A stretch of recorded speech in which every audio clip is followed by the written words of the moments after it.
네, 공시메이트 오늘 첫 번째 종목입니다. 오늘 첫 번째 준비한 종목은요, 롯데제과입니다. 기업 개요 살펴보도록 하겠습니다. 이 회사는요, 2017년 10월 지주회사와 사업회사 간의 지주체제, 이 변화를 목적으로 이 인적 분할을 해서 설립이 됐는데 2017년 10월 분할 상장한 바 있습니다. 주 사업은 식품 제조, 가공, 판매, 그리고 수입 판매업 등을 영위합니다. 건과, 빙과, 기타 제품을 생산하고 있는데 건과 사업은요, 우리가 흔히 알고 있는 과자입니다. 과자를 좀 제조하고 있는데 껌, 과자, 캔디, 비스켓, 스낵 등의 과자류를 생산하고 있고요.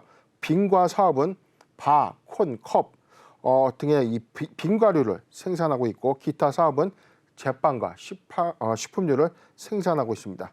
매출 포지션입니다. 제품 부문 78.9%, 상품 부분 21.1%로 구분되고 있는데 최근 3분기 연결 기준 매출액은 1조 5,967억, 영업이익 956억 원, 당기순이익 616억을 기록했습니다. 매출액과 영업이익은요, 전년 동기 대비 소폭 증가를 했는데 당기순이익은 167억 원, 다소 큰 폭의 증가세를 이룬 바 있습니다. 이상 기업교 살펴봤고요. 이 회사 바로 어제였습니다. 좀 특이한 공시 하나 있었는데 내용 살펴보도록 하겠습니다. 롯데제가 바로 어제였습니다. 풍문 또는 보도에 대한 해명 공시인데 이게 뭐냐면 회사에 관련된 사업 부분 또는 회사의 주요 이슈에 대해서 보도자를 통해서 먼저 공개가 됐는데 이러한 이 내용들이 공시적 관점에서 사실이냐, 혹시 공시적 관점으로 할 말이 있느냐라고 공식적으로 묻는 겁니다. 그래서 풍문 또는 보도에 대해서 해명해라 라고 했는데 일단은 이 롯데제가 미확정으로 답변을 했습니다. 크게 풍문 또는 보도에 대한 해명은 세 가지의 유형 답변이 있습니다. 첫 번째, 확정. 네, 우리 지금 빙과서 합병하는 게 맞습니다. 그래서 조건은 어떻게 되고 몇 월 며칠날 합병을 하기로 했습니다. 이게 확정 공시가 되는 거고요. 미확정은 지금 같은 공시인데 내용을 좀 보도록 하죠. 풍문 또는 보도의 매체는 더벨입니다.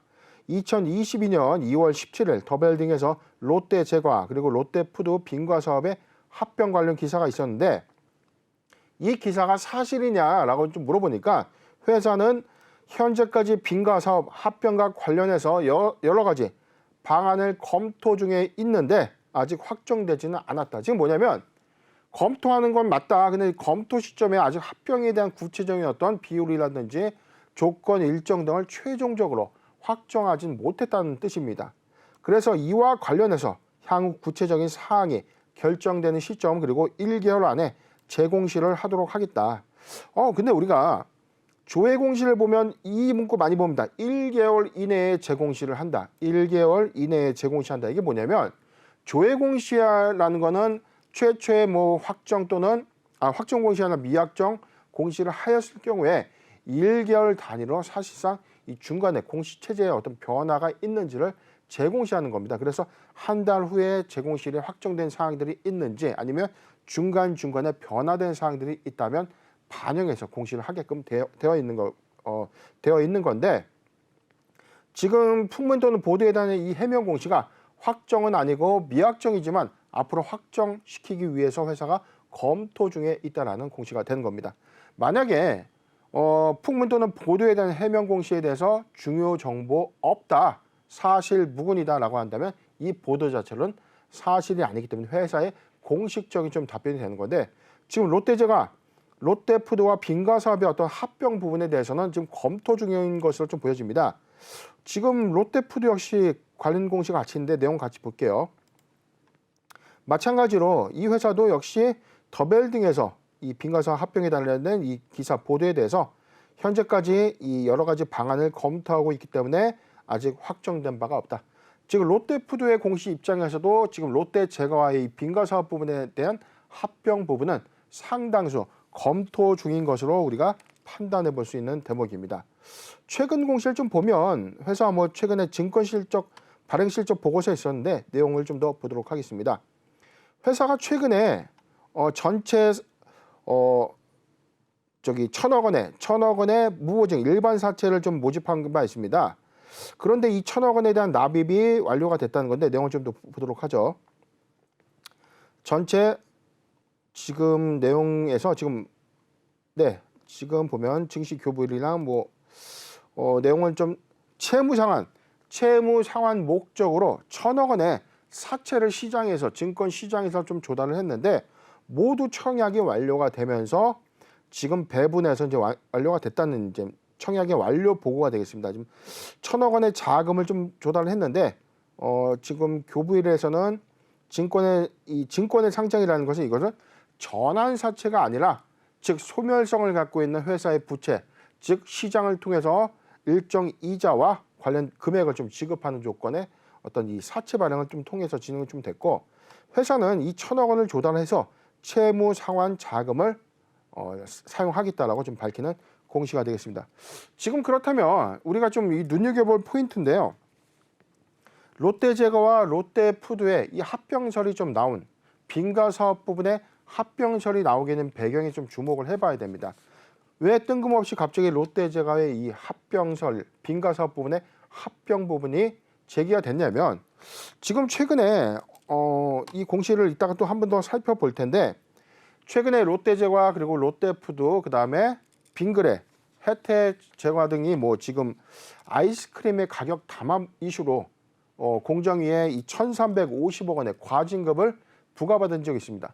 부과받고 난 이후에 시장의 어떤 이 파이, 단가에 대한 어떤 부분들을 담합할 수 없는 상황에 있고 이 가격 현실화에 대한 어떤 경쟁 요소가 좀 생기게 되면서 롯데제과와 롯데 이 푸드의 양분화된 이 아이스크림 회사를 하나로 합히면서 시장의 점유율을 좀 높이려고 하는 어떤 회사의 어떤 의사 결정이 아닌가 판단해 보는데 이런 부분들이 왜 이슈가 좀 되고 있냐면 최근에 이 빙그레가 혜태제과를 인수하면서 지금 전체적인 어떤 이 시장의 점유율을 40%까지 끌어올렸다는 거죠.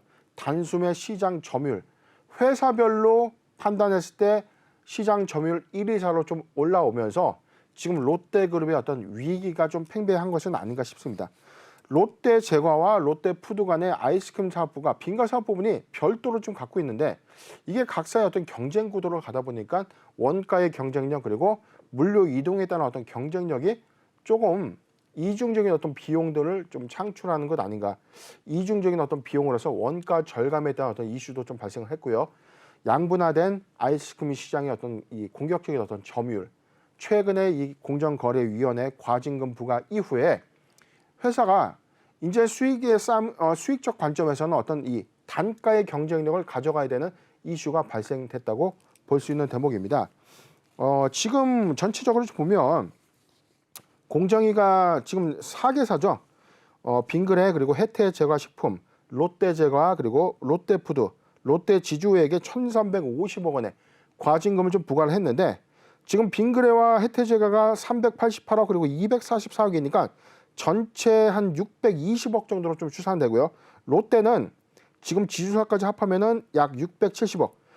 빙그레와 롯데그룹 간의 두 개사를 합하면 전체 1,350억 원인데 점유율을 기준적으로 봤을 때 40%와 합병 이후에 41%의 시장 점유율을 예상되는 롯데그룹 간의 양분화된 어떤 경쟁이 이제부터 본격적으로 좀 시작되는 것 아닌가라는 판단도 해보고 있습니다.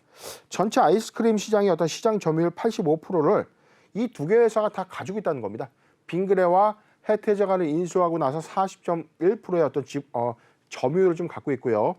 그리고 롯데제과와 롯데푸드가 합산해서는 41%의 점유율을 갖고 있기 때문에 이 양사가 거의 80%에 육박하는 이 시장을 장악하고 있기 때문에 사실상 담합 이후에 시장의 가격 경쟁력이라는 어떤 본격적인 어떤 숙제를 풀어야 되는 어떤 관점에서 롯데제과와 롯데 이 푸드 간의 빙가 사업 부분의 합병은 가시화될 것으로 좀 전망해 보는데 일단 한간에서 이제 합병 방식에 따른 어떤 부분입니다. 지금 롯데제과와 롯데 빙가 사업 부분을 합병해서 제3의 어떤 빙가 회사를 신설해서 합병 신설법인을 만들 것인가 아니면 롯데제과와 롯데푸드의 어떤 부분 사업 부분의 양수를 통해서 편입을 시킬 건지 합병에 대한 어떤 방법 이슈도 있고요. 아니면 3자의 어떤 신설 회사를 통해서 빙가 전문 회사로 탈바꿈하는 어떤 움직임에 대해서는 아직 결정된 바는 없는데 지금 풍문 도는 보도에 대한 어떤 해명 공시를 본다면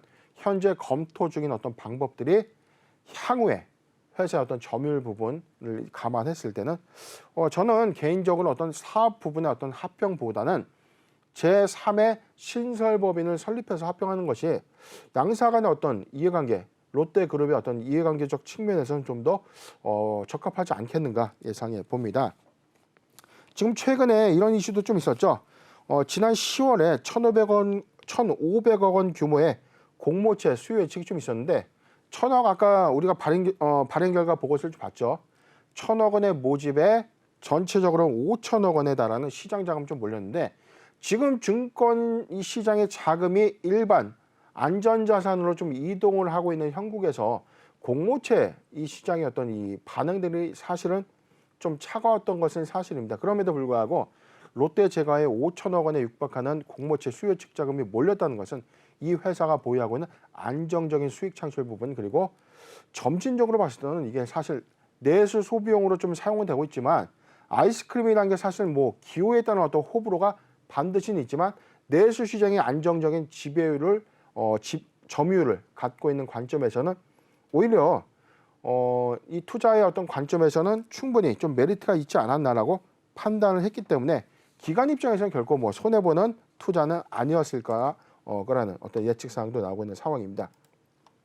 롯데푸드 역시 지금 보면은 뭐 특별한 어떤 실적 공시 좀 없는데 롯데제가 최근에 어떤 실적 부분까지 한 번 더 보도록 하겠습니다. 2월 7일 날 이 회사 실적 발표를 좀 했는데 내용을 살펴보도록 하겠습니다. 제가 말씀드렸죠. 회사의 매출액과 손익 구조에 대해서 30%가 변동이 되거나 대규모 법인의 경우에 15% 변동될 경우에 반드시 이 공시를 하는데 이 회사 당기순이익의 15% 변동 범위가 있었기 때문에 매출액 또는 손익 구조의 변경 공시가 있었던 겁니다. 내용 살펴보도록 하겠습니다. 회사 연결 기준 매출액은요. 전년 동기 대비 3.4%가 증가한 2조 1,463억을 기록했고요. 영업이익 1,077억을 기록하면서 전년 동기 대비 4.3%가 감소했습니다. 당기순이익은요 321억을 기록했는데 전년 동기 대비 23%가 좀 감소하면서 비교적 실적이 좀 악화된 흐름을 좀 보여주고 있는데 영업손익에 관련된 부분에 대해서는 큰 차이가 없다는 것은 뭐냐면 지금 이 회사의 안정적인 시장의 어떤 점유율 안에서 꾸준하게 내수 시장에서의 어떤 수요는 일어난다는 거죠. 그렇기 때문에 매출의 어떤 큰 폭의 신장은 없겠지만 내수 시장 안에서 안정적인 점유율을 바탕으로 영업이익을 만들고 있다는 사업의 구조가 있습니다. 손익구조 변동 원인에 대해서는요. 연결 대상 회사 법인세 비용이 증가했기 때문에 당기 순이익의 15% 이상이 변동됐다라는 겁니다. 즉 이 자회사, 종속회사의 어떤 수익률이 컸는데 여기서 법인세 비용이 좀 증가됐기 때문에 즉 내야 되는 법인세 비용이 커졌기 때문에 이게 전체 연결 대상 법인의 어떤 수익 관점에서는 오히려 감소 요인이 있었다는 겁니다. 동사항에 대해서는요. 회계감사가 완료된 시점에 외부 감사인으로부터 확정이 될 예정입니다. 롯데푸드 실적 공시에 이어서 보도록 하겠습니다. 뭐 마찬가지입니다. 실적 부분에서는 거의 뭐 대동소이한데 롯데푸드의 경우에는 연결 기준 매출액 1조 6,078억, 전년 동기 대비 5.6%가 증가했고 오히려 영업이익은요 13.6%가 좀 감소한 384억을 기록했습니다. 당기 순이익은요 손실내면서 10억 원의 적자 전환을 이끌어냈습니다. 지금 롯데푸드의 경우에는 오히려 롯데제과에 비해서 빙가사업 부분에 어떤 실적이 좀 악화된 흐름을 좀 보여주고 있는데 내용을 좀 보도록 하죠. 전기의 뉴스테이 처분 이익이 좀 반영됐고요. 단기의 일회성 비용, 공정위의 과징금 부과 예상액을 반영했다. 지금 롯데제과와 롯데푸드는요 공정거래위원회로부터 지금 이 담합에 따른 어떤 이 과징금이 있었죠. 아까 우리가 좀 살펴봤을 때 지금 롯데푸드는 237억 원의 과징금 부분을 영업의 수익으로 좀 반영됐기 때문에 당기순이익 부분에 대한 어떤 차감 효과가 좀 있었기 때문에 실질적으로는 어떤 수익은 좀 반영됐으나 예상 지출 금액을 선 반영했기 때문에 237억 원의 영업의 비용 항목에 좀 계상이 된 것으로 좀 보여지는 대목입니다. 차트 살펴보도록 하겠습니다. 오늘 롯데제가 11만 8천 원, 뭐 거의 뭐 등락의 폭은 없는 그런 형국인데 사실상 우리가 좀 주가의 어떤 성장성이란 부분에 대한 관점을 이야기할 때 롯데제과 그리고 롯데푸드의 경우에는 내수 시장에 국한된 거의 소비식품 위주의 이 시장 점유율을 갖고 있다는 이 특수 사업이죠. 그렇기 때문에 사실상 이 사업이 성장성 관점에서 어떤 모멘텀이 있는 것은 아닙니다. 갑자기 어린이들이 2배, 3배가 인구가 늘어나서 과자값이 올라가고 오히려 많은 소비를 이끌어낸다면 상관이 없는데 장기적 관점에서는 오히려 이 어린이의 인구가 크게 감소하고 있다는 영향 부분이 있고, 그리고 최근에 기호식품의 어떤 다변화가 있다는 겁니다. 예전처럼 우리가 과자를 먹지 않고 커피라든가 뭐 카페 같은 데서 우리가 먹는 디저트 위주로 일단 기호식품의 어떤 이동 부분이 있기 때문에 예전만큼의 어떤 성장성을 좀 갖고 있지는 못하지만, 그래도 기호식품이라는 어떤 관점에서 여름에 특히 빙가루의 어떤 판매 호조는 좀 있을 것이고요. 그리고 뭐 코로나19 이후에 엔더믹 상황이 된다고 한다면 오히려 야외 이동이나 소위 말하는 여행이 좀 더 증가가 된다면 오히려 관련된 소비 부분이 소폭 상승할 수도 있지 않을까라는 판단을 좀 해봤습니다. 사실상 성장성 관점에서 이 종목을 좀 보기보다는 회사가 갖고 있는 내실을 우리가 주목해서 합병 이후에 내실화 관점을 본다면 오히려 배당에 관련된 관점으로 접근하는 것이 좀 많기 때문에 낙폭 과대 구간에서는 실적에 따른 어떤 호조 부분을 예상해서 배당 관점으로 좀 접근하는 것이 맞겠다라고 판단을 해봅니다. 저는 차트 구간 이렇게 봤는데요. 매수하기 좋은 아주 가장 좋은 구간은 10만 2천 원에서 10만 2천 원에서 11만 원 구간을 봤습니다.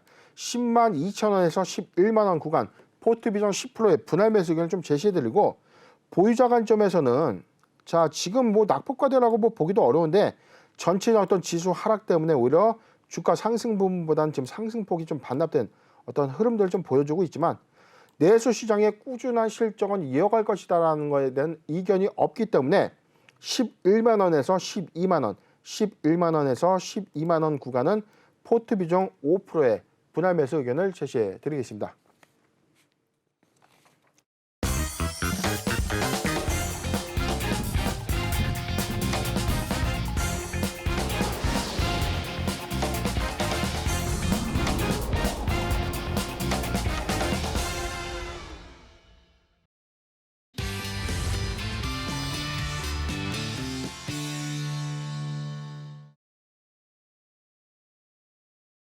네, 공시메이트 두 번째 살펴볼 종목입니다.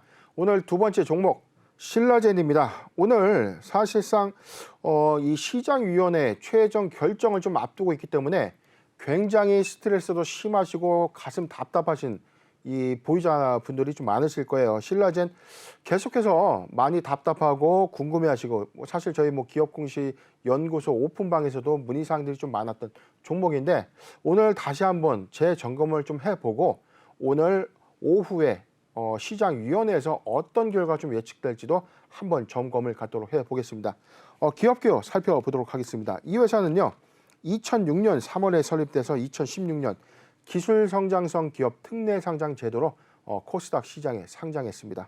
주 사업은 항암 바이러스 기반 면역 항암 치료제 연구 및 개발을 영위하는데 대표적인 파이프라인이라고 우리가 이제 불리우는 팩사백을 보유하고 있는 회사죠. 이 팩사백이 면역세포가 암세포를 공격할 수 있도록 좀 설계가 좀 됐는데 최근에 신장암을 타겟으로 하는 이 면역 항암 치료제 이 팩사백을 임상 2상이 진행 중에 있는 회사입니다.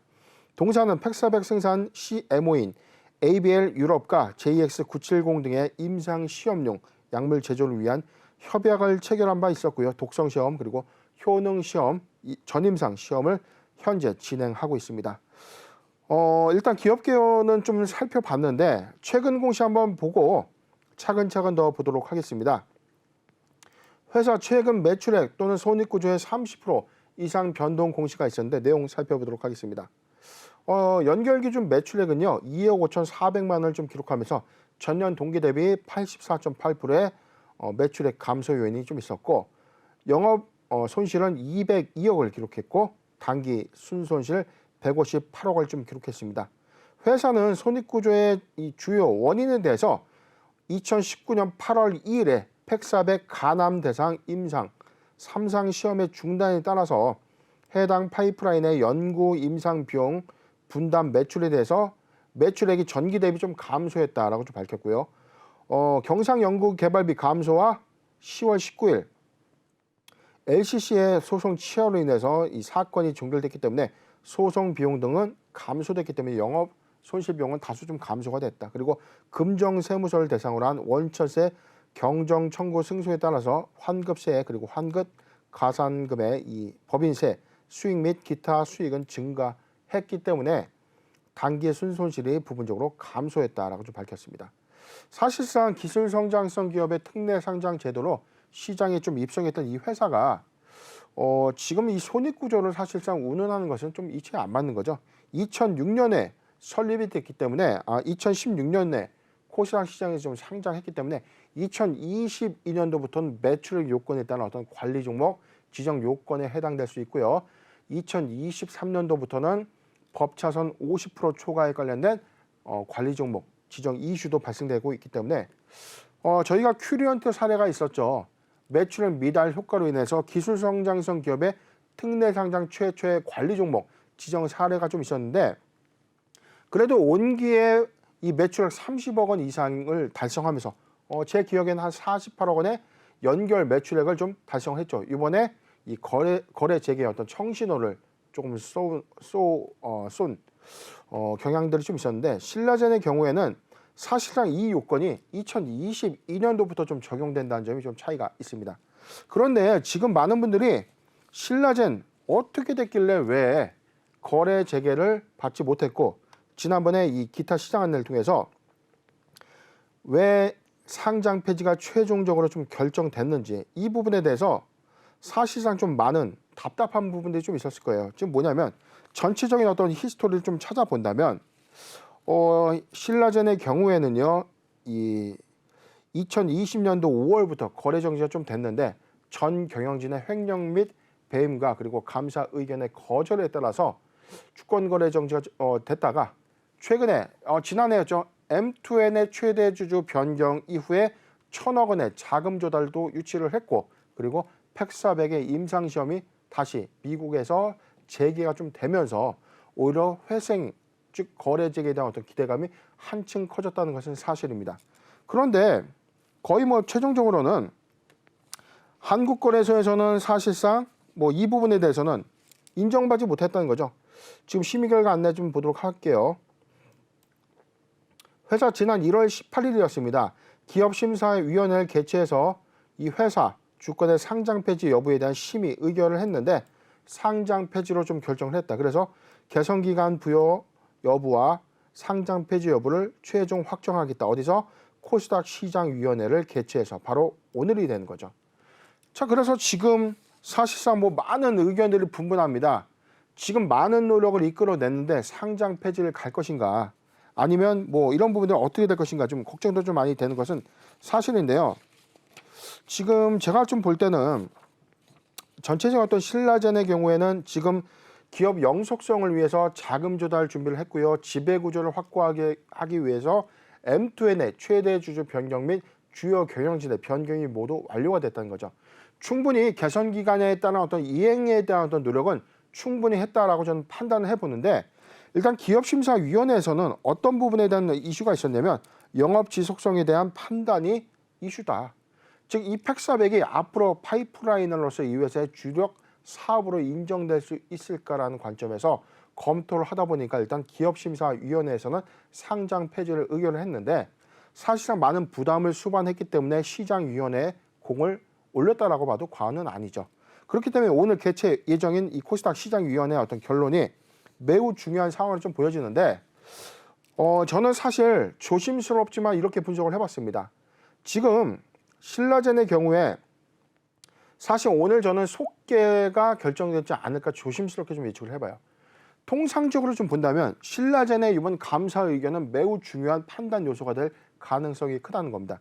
이 회사는 3월 중순 안에 감사 결과에 따른 어떤 감사 보고서가 제출될 예정으로 좀 보여지는데 속개는 감사 보고서를 보고 다시 한번 검토를 해보겠다는 것을 의미합니다. 오늘 결정을 하려고 했는데 조금 더 알아봐야 될 것 같아서 심의를 좀 더 연기하는 속개 결정이 나온다면 가장 베스트가 아닐까 좀 생각을 해보는데 사실상 상장 폐지를 결정하는 것은 많은 부담을 수반할 수밖에 없습니다. M2N 입장에서 변경 후 최대 주주였던 M2N의 입장에서도 충분한 노력을 다한 것임은 분명하고, 지금 이 팩사백의 파이프라인의 어떤 이 주력 사업의 지속성에 대한 관건이라면, 이것은 사실상 비전문가들이 이 파이프라인이 앞으로 좋다 나쁘다를 판단하는 것은 조금 판단의 시각이 다르게 보면 또 다르게 보일 수 있는 그런 시점이기 때문에 저는 사실상 속개 결정을 통해서 회사의 어떤 이 감사 의견에 대한 어떤 문제가 없는 전제 하에서 개선 기간이 추가적으로 좀 부여되지 않을까 조심스럽게 좀 예측을 해보는데, 만약에 상장 폐지가 좀 된다고 하더라도 신라젠 이 부분에 대해서는 확실하게 어떤 법원의 가처분 신청 이후에 본안에서 한 번 더 다뤄질 것을 좀 전망을 해보는데, 사실상 저는 코스닥 시장위원회가 1,000억 원이라는 이 자금을 통해서 회사의 파이프라인을 좀 더 확장해 나가는 어떤 이런 움직임 안에서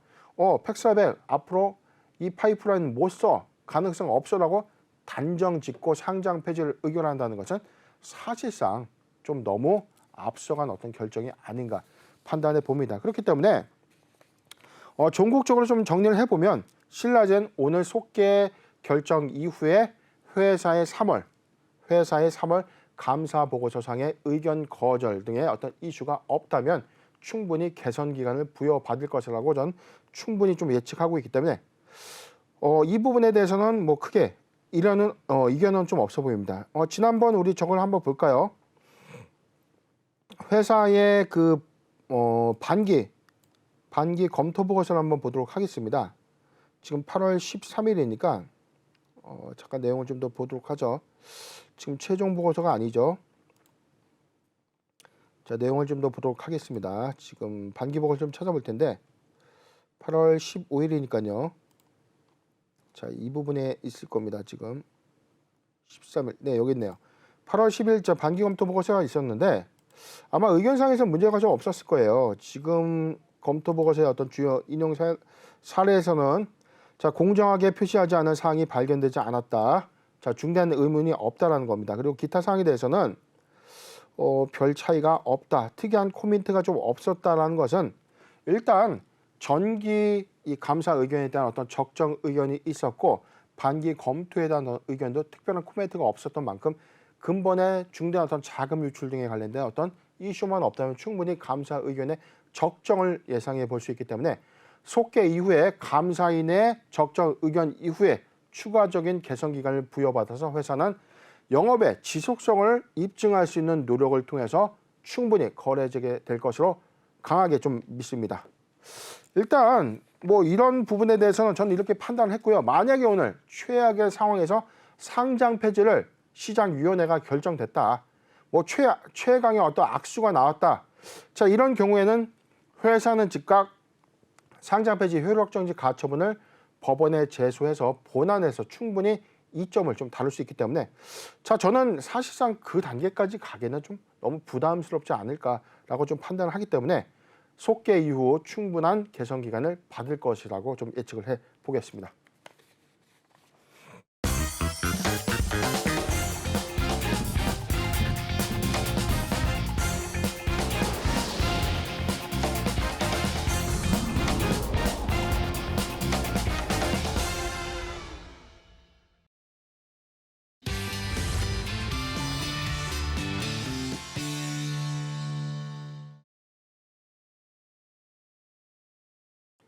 네, 세 번째 공시메이트 종목입니다. 세 번째 종목도 사실 마음이 좀 많이 무거운데요. 오스테인 임플란트 준비해봤습니다. 이 회사 공시 살펴보기 전에 간단한 기업 개요 살펴보도록 하겠습니다. 이 회사는요, 1997년 설립돼서 치과용 임플란트 및 치과용 소프트웨어 개발 및 판매를 주 사업으로 영위하고 있습니다. 2007년 코스닥 시장에 상장했고요. 국내 임플란트 시장 점유율 1위사로 아시아 태평양권에서는 전체 시장 점유율 4위를 기록하고 있는 회사입니다. 최근 실적은 연간 연결 기준 매출액 8,229억을 기록했고 영업이익 1,418억, 당기순이익 319억을 기록했습니다. 매출액은 전년보다 30.3%가 증가했고 영업이익은 44.6%가 증가했습니다. 반면에 당기순이익은 69.1%가 좀 감소했는데 이 부분에 대해서는 이 전 직원이었던 이모 씨의 횡령 금액을 일부 반영함에 따라서 순이익 기준 69.1%가 감소했다라고 회사는 밝힌 바 있었습니다. 지난해 2,215억 원의 회사 내부의 재무팀 직원 이모 씨의 횡령 사고가 있었던 이 회사, 바로 어제였습니다. 공시를 살펴보도록 하겠습니다. 네, 공시 보면요. 기타 시장 안내입니다. 오스템 임플란트 바로 어제 상장 적격성 실질심사 대상 여부에 대해서 기업심사위원회가 개최가 됐는데 최종적으로 실질심사 대상으로 결정이 된 것입니다. 내용 살펴보도록 하겠습니다. 거래소는 오스템 임플란트에 대해서 코스닥 시장 상장 규정 등의 요건에 따라서 상장 폐지 가능성을 검토했는데 회사를 실질심사 대상으로 결정했다. 해당 결정에 따라서 해당 통보일로부터 3월 21일까지 기업심사위원회를 개최해서 상장 폐지를 결정하거나 또는 개선기간 부여를 결정할 예정이다. 다만 법인의 통보일로부터 2022년 3월 14일 안에 회사가 경영개선 계획서를 제출한다면 이 경영개선 계획서 제출일로부터 영업일 기준 20일이죠. 그러면 거의 뭐 한 달 후에 기업심사위원회를 개최하겠다는 겁니다. 지금 회사가 일단 경영개선 계획서를 제출하지 않으면 3월 21일 날 가부를 결정하는 것이고요. 만약에 3월 21일 전일에 개선 계획서를 제출했다면 제출된 날로부터 한 달 후에 다시 기업심사위원회를 개최해서 상장 폐지를 결정하거나 또는 개선기간 부여를 결정하겠다라는 내용이 되겠습니다. 그래서 동사 주권의 매매 거래 정지 해제 등에 관련된 사항은 향후 안내를 해드릴 예정이다. 내용을 좀 더 보도록 할게요. 회사는 이로 인해서 주권 매매 거래 정지 기간이 다시 변경이 됐는데 다시 거래 재개일까지 날짜가 좀 바뀌었다는 것은 거래 정지 기간이 좀 더 연장이 됐다라고 좀 보여지는 공시입니다.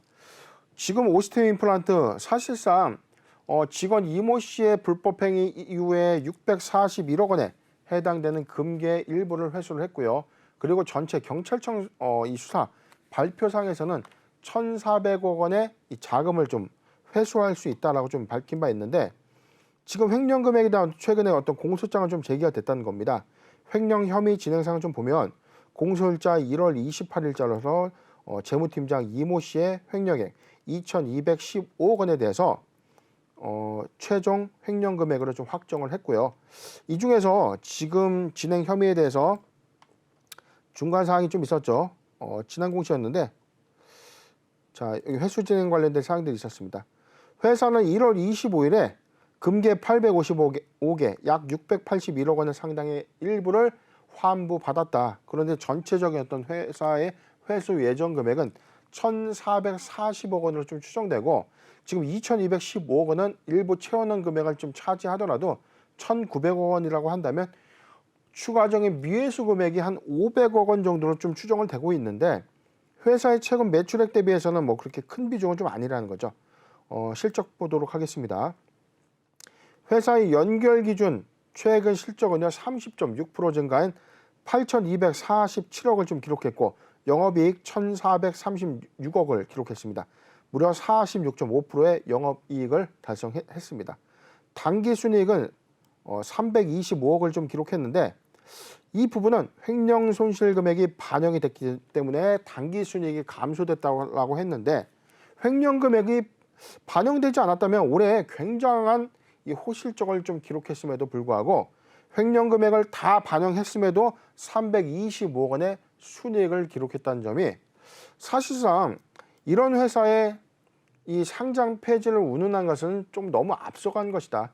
냉정하게 사업을 놓고 판단을 한다면 사업의 성과는 칭찬받아 마땅한데 지금 내부 통제에 관련된 어떤 이슈 부분을 회사가 인지하지 못했다는 큰 잘못을 하고 있다는 거죠. 지금 직원의 개인적인 일탈일 뿐이다. 그래서 우리는 잘못이 없습니다라고 읍소하기보다는 회사의 체계적인 내부 통제 시스템을 좀 구축해야 되고요. 자, 이를 위해서도 회사가 충분히 이런 내용들을 좀 시정하겠다라고 좀 밝혔는데 최근 언론에 좀 발표가 있었습니다. 지금 확고한 내부 통제 시스템과 경영 개선 계획을 준비하고 있고 인수합병도 본격적으로 좀 추진해서 회사의 외형가치 성장을 위해서 노력하겠다라고 좀 밝혔는데 지금 사실상 저희가 상장 적격성 실질심사 대상에 포함될 거라는 것은 저희가 그저께도 제가 예측을 좀 해드렸죠. 왜냐하면 내부 통제의 관점의 심각한 훼손 부분에 대해서는 감사 의견에도 충분한 영향이 있다라고 좀 보여지기 때문에 저는 직원 이모 씨의 횡령으로 인해서 회사의 의견 거절까지는 안 가겠지만 한정 의견까지 가도 뭐 손색이 없는 그런 상태라고 저는 판단해 봐요. 그렇기 때문에 내부 통제 비적정은 기정사실화된 것은 분명하고 회계 감사 의견에 대해서는 일부 현금 유출 부분에 대한 어떤 의견 한정 의견을 좀 제기가 좀 될 것이기 때문에 오시스템 임플란트는 충분한 개선 기간을 받도록 노력을 해야 되고 이 개선 기간 안에서 정말 피를 깎는 고통으로 지금 내부 통제 시스템을 전면 뜯어 고쳐야 됩니다. 회계팀을 전체 싹 물갈이 해야 되고요. 이에 따라서 외부 전문가로 하여금 수시로 회사의 재무 그리고 현금 유출 유입 현황에 대해서 수시 점검을 통해서 회사의 어떤 경영 투명성을 제고해 나가지 않는다면 사실 큰 틀에 어떤 문제가 있는데 오시스템 임플란트 충분히 회사의 어떤 이 거래 재개를 위해서 회사의 어떤 오너를 비롯해서 노력은 할 거라고 좀 충분히 믿기 때문에 다소 답답한 흐름 그리고 향후 장기화될 수 있는 흐름에 대해서 조금 마음을 좀 내려놓으시고 회사의 내부 통제 시스템이 충분히 정립되는 시점에 충분히 거래 재개 가능성이 있다는 점 참고하셨으면 좋겠습니다. 네, 오늘 살펴볼 종목이었죠. 지금 오늘 롯데제과, 롯데푸드 그리고 신라젠, 오시스템 임플란트까지 좀 알아봤고요.